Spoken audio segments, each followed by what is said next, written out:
നമുക്ക് അൻവർ സമാഹരിച്ച വോട്ടുകൾ UDFന്റെ ലീഡ് കുറച്ചു എന്ന നിരീക്ഷണമാണ് പ്രസക്തമാണ് ഈ ഘട്ടത്തിൽ. കാരണം അൻവർ ബാധിച്ചിരിക്കുന്നത് UDFനെയാണ് കൂടുതൽ എന്ന സൂചനയുണ്ട്. ഒരുപക്ഷെ അങ്ങനെയെങ്കിൽ അൻവർ ഇന്നലെ പറഞ്ഞ കാര്യങ്ങൾ ശരിയാണെന്ന് വരും. അതായത് അൻവർ സമാഹരിക്കുന്ന വോട്ടുകൾ UDFിൽ നിന്നാണ് കൂടുതൽ എന്ന സൂചന വരുമ്പോൾ അത് നഷ്ടമുണ്ടാക്കുന്ന UDFിൽ നിന്നാണ്.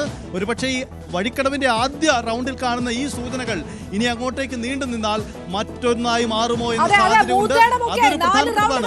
അൻവർ അപർണ ഞാൻ പറയാം. അതായത് അപർണ ഈ വിഷയത്തിൽ വരാനിരിക്കുന്ന ഇടങ്ങളിൽ അൻവർ ഏറിയും കുറഞ്ഞും വോട്ട് പിടിക്കുന്ന പഞ്ചായത്തുകളുണ്ട്. ആ പഞ്ചായത്തുകൾ അൻവറിന്റെ സാന്നിധ്യം ആർക്ക് കൂടുതൽ നഷ്ടമുണ്ടാക്കുമെന്നത് ഒരു വലിയ ചോദ്യചിഹ്നമായി ഇപ്പോഴും നിലമ്പൂർ രാഷ്ട്രീയത്തിലുണ്ട്. ഇടതു വലതു മുന്നണികൾക്ക് ഇക്കാര്യത്തിൽ വ്യക്തതയില്ല. ഇവിടെയാണ് ആദ്യ സൂചനകൾ വരുന്നത്. ഇപ്പോൾ അൻവർ പിടിച്ച വോട്ടുകൾ നഷ്ടമുണ്ടാക്കിയിരിക്കുന്നത് UDFനാണ്. ഇതാണ് ഞാൻ പറയുന്നത്. ഇനി വരുന്നത് മൂത്തേടം പഞ്ചായത്താണ്. നേരത്തെ നമ്മുടെ CV അനുമോദ് തന്നെ പറയുന്നു, മൂത്തേടത്ത് ലീഗ് അണികൾക്ക് ഉള്ള ഒരു അസംതൃപ്തിയുണ്ട്. ഇതുകൂടി അൻവറിന് വോട്ടാക്കാൻ കഴിഞ്ഞാൽ വഴിക്കടവിനേക്കാൾ വലിയ രീതിയിൽ വോട്ട് ഉയർത്താൻ തുടക്കത്തിലെ ട്രെൻഡ് നമുക്ക് UDF പ്രതീക്ഷിച്ചതുപോലെയുള്ള ഒരു ട്രെൻഡ് ആകുന്നില്ല എന്നത് വളരെ പ്രസക്തമാണ്. അൻവർ എഫക്ട് അവിടെ കൃത്യമായി ഉണ്ട് എന്നത് പ്രസക്തമാണ്. അൻവർ UDF വോട്ടുകൾ പിടിച്ചിട്ടുണ്ട് എന്നത് പ്രസക്തമാണ്. LDFന് ഒരു പ്രതീക്ഷിച്ച വോട്ടിലേക്ക് കാര്യങ്ങൾ വഴിക്കടവിൽ എത്തിക്കാൻ സാധിച്ചിട്ടുണ്ട്. നമുക്കൊരു കാര്യം കൂടിയുണ്ട്. ഈ വന്യമൃഗശല്യം അല്ലെങ്കിൽ 537 ഷൗക്കത്തിന്റെ ലീഡ് നില മാറിയിട്ടുണ്ട്. അത് പക്ഷേ രണ്ടാം റൗണ്ടിന്റെ പൂർണ്ണമായ ചിത്രമായിരിക്കില്ല. ആ കണക്കിൽ മാറ്റമുണ്ടാകും. എന്തായാലും ഇത് രണ്ടാം റൗണ്ടിന്റെ പകുതിയിൽ വരുന്ന കണക്കുകളാണ്. അത് പൂർണ്ണമല്ല. ടാബുലേഷൻ പൂർത്തിയാവുന്നതേ ഉള്ളൂ.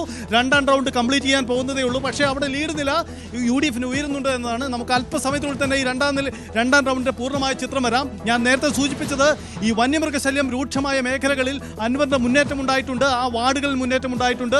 കഴിഞ്ഞ ദിവസം പന്നിക്കണിയിൽ ഷോക്കേറ്റ് മരിച്ച ആ യുവാവ് ഷോക്കേറ്റ് മരിച്ച വാർഡിലടക്കം അൻവറിന്റെ മുന്നേറ്റമാണ് പ്രകടമായതെന്നാണ് മനസ്സിലാവുന്നത്.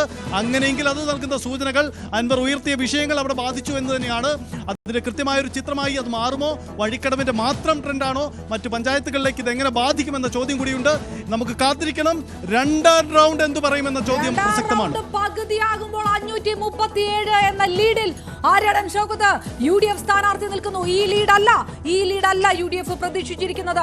വഴിക്കടവ് കഴിയുമ്പോൾ ഒരു 2000 തൊട്ട് 3000 എങ്കിലും ലീഡ് ഉയർത്തേണ്ട ബാധ്യത UDFനുണ്ട്.